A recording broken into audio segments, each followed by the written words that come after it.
बिस्मिल्लाहिर्रहमानिर्रहीम। Professor doctor Tariq Rafi साहब, chairman Sindh high education commission, doctor Saroj Asmat Lodhi, chairman CIEC, Noor Samo साहब, secretary science and IT department, हमारे respective vice chancellors Taha Hussain साहब, आसिफ शेख साहब, डॉक्टर मोहम्मद तुफैल साहब, सामने बैठे हुए secretary universities and boards Abbas Baloch साहब, मोइन साहब, secretary Sindh higher education commission, former vice chancellors doctor Afzal Haq, doctor Noman, हमारे सिंध IT कंपनी के हेड जैनुल आबिदीन शाह साहब, सुहेल बशीर साहब, यहाँ पे सामने बैठे हुए फैकल्टी के मेंबर्स, सिंध IT डिपार्टमेंट के लोग और ख़ास तौर पे पूरे सिंध से आए हुए वो तलबा जिन्होंने हमारे इस IT प्रोग्राम का पीपल्स इंफॉर्मेशन टेक्नोलॉजी प्रोग्राम से मुस्तफ़ीद हुए हैं, आप सबको अस्सलाम वालेकुम। मेरे लिए ख़ास तौर पे आज बहुत ही खुशी और इत्मीनान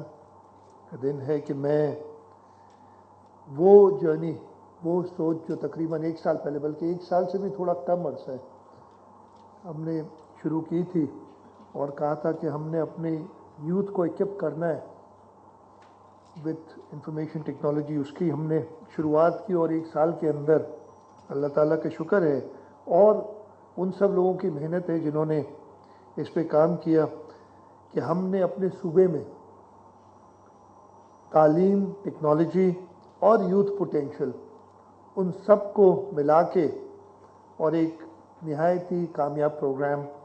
न सिर्फ शुरू किया बल्कि 1 साल में उसको ख़त्म करके और आगे हम इंशाअल्लाह ताला इसको मज़ीद एक्सपेंड कर रहे हैं। सिंध हुकूमत तालीम के शोबे में, ख़ास तौर पे हायर एजुकेशन कमीशन में, हायर एजुकेशन में अंदर कमिटेड है और ये सिर्फ ज़बानी कलामी नहीं है। जैसे कि आपको डॉक्टर तारिक रफ़ी साहब ने बताया, समो साहब ने बताया कि हमारी इन्वेस्टमेंट इन हायर एजुकेशन आज से कोई तकरीबन 10 साल पहले हमने शुरू किया था। हुआ ये था कि पहले फेडरल गवर्नमेंट सपोर्ट करती थी यूनिवर्सिटीज़ को और अचानक 2013 के बाद उन्होंने वो सपोर्ट फ्रीज कर दी उसी लेवल्स पे जो कि 2013 में थी, 13 या 12 मुझे याद नहीं। और यूनिवर्सिटीज़ ने वो क्रंच फील किया जब हमने 2015 से शुरू किया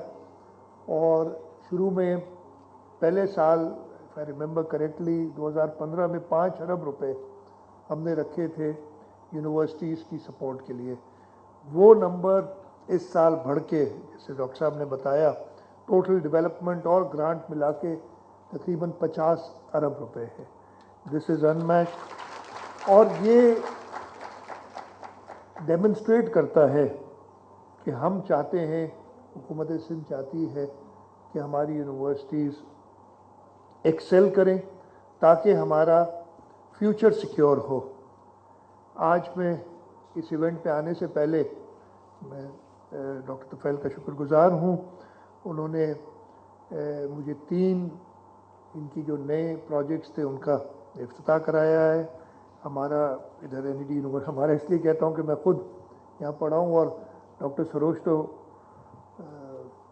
फिर भी बहुत है, मैं तो शायद 2-3 बार ही स्टेज तक पहुँचा हूँ, नहीं तो मेरा ज़्यादा वक्त उस कोने पे गुजरा है, पिछली आखिरी सीटें जो अब शायद कोई इस्तेमाल भी नहीं करते हमारे बाद।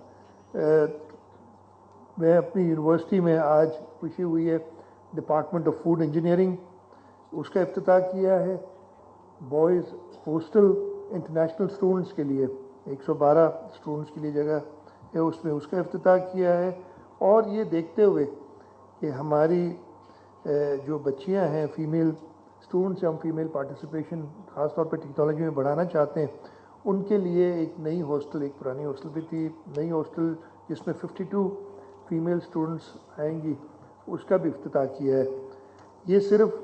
बिल्डिंग्स नहीं है, ये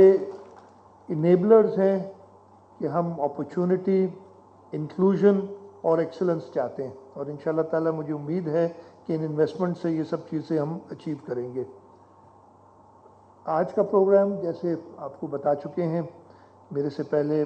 جنہوں نے بات کی ہے، پیپلز انفارمیشن ٹیکنالوجی پروگرام ہم نے تقریباً 1 سال پہلے شروع کیا. ہم نے 2024-25 میں اس کے لیے 500 ملین روپے رکھے اور ہمارا ٹارگٹ تھا جو اس وقت ہم نے دیکھے تھے نمبرز 13,428 بچوں کو ہم 3 یونیورسٹیز میں، اور جیسے بتایا گیا کراچی میں NED یونیورسٹی، حیدرآباد جامشورو میں میران یونیورسٹی، ان کو کچھ ایریا دیا گیا، اور پھر ہمارے ناردرن سندھ میں سکھر IBA. ان تینوں یونیورسٹیز کو اپنی اپنی ایریاز ڈسٹریبیوٹ کی گئیں تاکہ پورا سندھ کور ہو، اور پورے سندھ میں 13,565 اسٹوڈنٹس مستفید ہوئے ہیں.